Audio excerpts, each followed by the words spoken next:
remember actually seeing that on WWE.com a while back when he was voted the most handsome WWE superstar, and they kind of wrote that into his character and inflated his ego a little bit. You don't really need the beauty tips. It's okay if you want to give him the gimmick of being the most dashing superstar of all time. But you really don't need to have him coming on SmackDown showing people how to shave their arms and brush their teeth and different things like that. Any idiot out there, the biggest loser in the world, knows how to brush their teeth and knows how to do certain things like that. I really don't think that this is necessary, and it really does not need to be done to push Cody Rhodes in the direction that the creative team are trying to push him in. One of the biggest problems I see with Cody Rhodes, I said this about Ted DiBiase last week, and one of the biggest problems I see with Cody Rhodes is if you're looking to push him as the most dashing superstar of all time, you don't necessarily need to book him to lose. Rey Mysterio versus Cody Rhodes in pay-per-view matches has the potential to be a good program. But if you're booking him in stupid storylines where, Rey Mysterio damages his face and, Cody Rhodes can never seem to get the better of him, not only is this going to take the interest away from the wrestling fans, but it's going to result in a slight ratings decrease. I don't see the ratings dropping to an all-time low because of the storyline that Cody Rhodes is involved with Rey Mysterio. I don't see the program having a definite effect on the ratings, but you could at least make it more interesting and have the fans watching from week to week. The Drew McIntyre-Kelly Kelly storyline is more interesting than anything that Cody Rhodes has been doing over the past 3 or 4 months as dashing Cody Rhodes. No matter how hard WWE tries, they're never going to reincarnate a Shawn Michaels or a Bret Hart or an Undertaker or a Kurt Angle or somebody like that. John Morrison, as great as he is, will never be the next Shawn Michaels. And Cody Rhodes, being the most dashing superstar of all time, will never be the next Shawn Michaels. There was only one original superstar, and you're never going to recreate him no matter how many people, no matter how many phenomenal talents walk through the doors of WWE. We're seeing, Shawn Michaels, being inducted into the Hall of Fame and super kicking Alberto Del Rio in the face. If you want to book Cody Rhodes on the winning side of things and give him a push, like you're trying to do with Ted DiBiase, the smart thing to do would have the dashing one, Cody Rhodes, go up against Shawn Michaels at WrestleMania. The two of them have similar gimmicks. Why not have the two of them go one-on-one at WrestleMania and have Shawn Michaels make Cody Rhodes look absolutely phenomenal?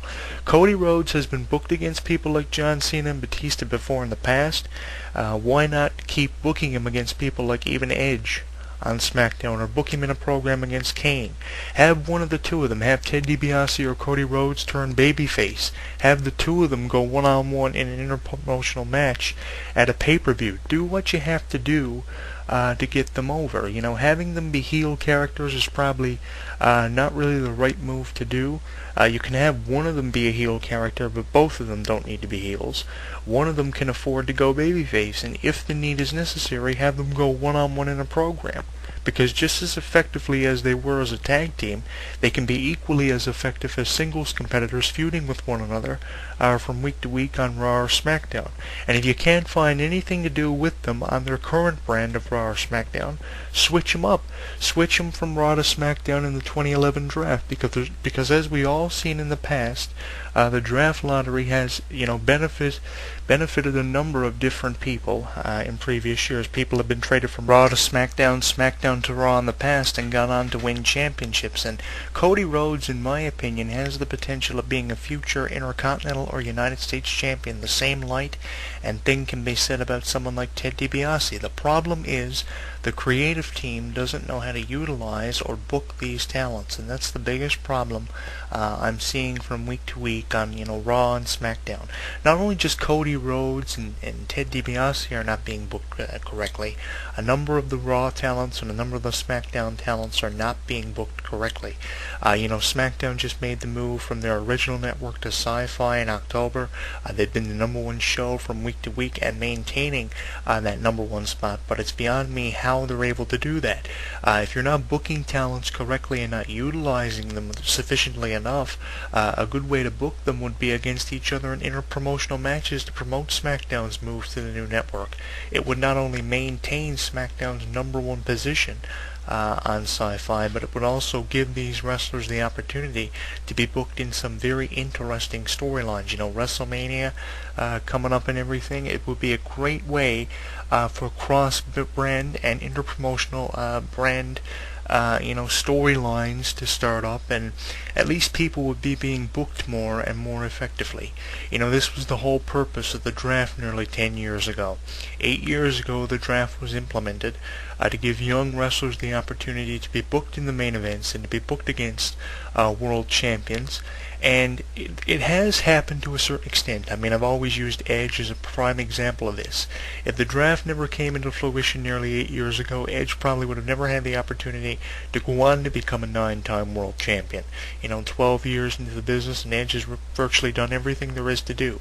And he has the draft lottery to thank for that. If it wasn't for the draft lottery, Edge probably would never have went on to become one of the biggest legends in the industry. The draft lottery has opened up doors for a number of different wrestlers, but the draft lottery has also forced a lot of cutbacks, a lot of releases, and a lot of people to sit on the sidelines. And now that Ted DiBiase and Cody Rhodes have gone their separate ways, formerly known as a tag team of Priceless and Legacy, now that they've gone their separate ways and Creative has made the decision to break them up, they've gone on to be booked to lose, and that's the biggest problem. And a number of different wrestlers are also having to sit on the sidelines, probably be booked in dark matches, probably having to be booked on Superstars just to get a bit of in-ring time and eventually get released. The draft lottery is resulting and forcing WWE to make a lot of cutbacks and releases. And the original plan was to have the draft lottery implemented so that people would get pushed and have the opportunity to be booked in the main event against champions. But only a select few from week to week seem to be getting booked.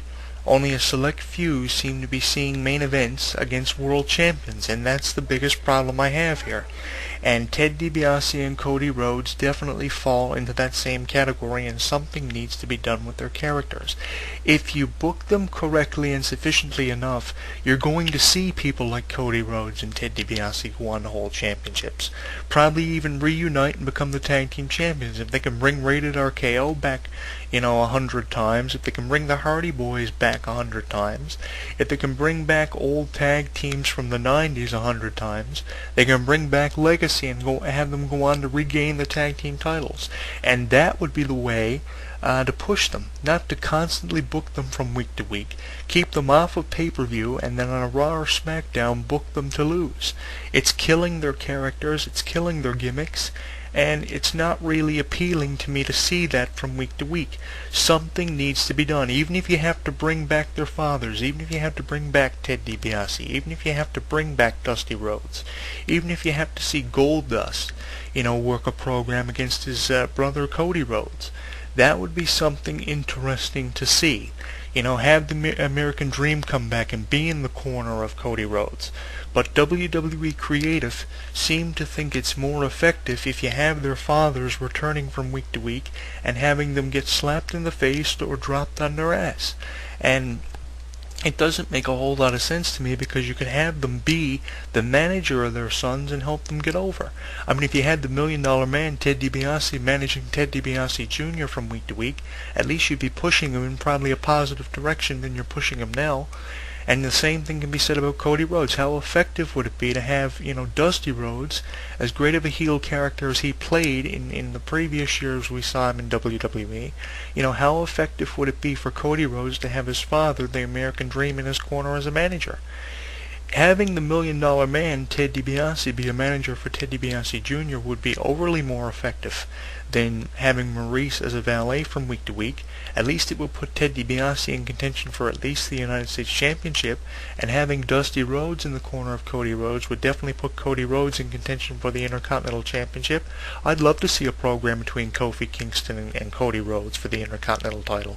And the problem is, the sad thing is, These programs could be taking place from week to week, but they're not, because WWE Creative has not woken up and put a pot of coffee on, and has not really, gone through the thinking process of what really to do with someone like Cody Rhodes or Ted DiBiase. Like I said, in this audio commentary, Goldust versus Cody Rhodes could get Cody Rhodes over to a level that he needs to be on. Goldust was able to get Shawn Michaels over. Goldust was able to get The Undertaker over. He was able to get Jerry Lawler over. He was booked to lose in main events, but he got them over, and he could probably get his brother Cody Rhodes over if WWE Creative would only book the program, book the matches, and make it happen.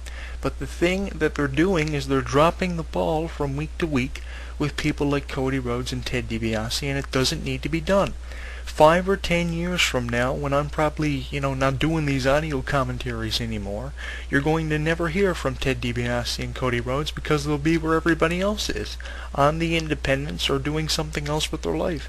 Because you go to WWE, WWE will ruin your character, find a way to ruin your creative process, and you're never heard from again. And like I said, previously in this program, the draft lottery was supposed to open doors for people, and the only thing it's doing from week to week is closing the doors that it was supposed to have opened for them nearly 10 years ago. And it's just a sad thing to see. Cody Rhodes has gotten over against some of the best superstars in the business, like Mark Henry, like John Cena, like Batista, and other talents, but he fails to have anything done with them. He's got this phenomenal program going with Rey Mysterio, but he's being booked to lose. And I really don't think it's necessary. In his first match, he lost to Randy Orton, but he put forth such a phenomenal effort, and that showed what Cody Rhodes was capable of doing against people like Randy Orton. He had this phenomenal match with Randy Orton in his debut match. Dusty Rhodes was even in his corner for the match. But I'll tell you, Cody Rhodes needs something more effective to be done with his character, even if you have to kill the dashing Cody Rhodes gimmick altogether and give him something new to do. Something needs to be done with Cody Rhodes, because I'm telling you right now, people like Ted DiBiase Jr. and Cody Rhodes are going to have to be forced to sit on the sidelines, while the same 5 or 6 people carry WWE, while Triple H, Randy Orton, John Cena, Batista, The Undertaker, whoever,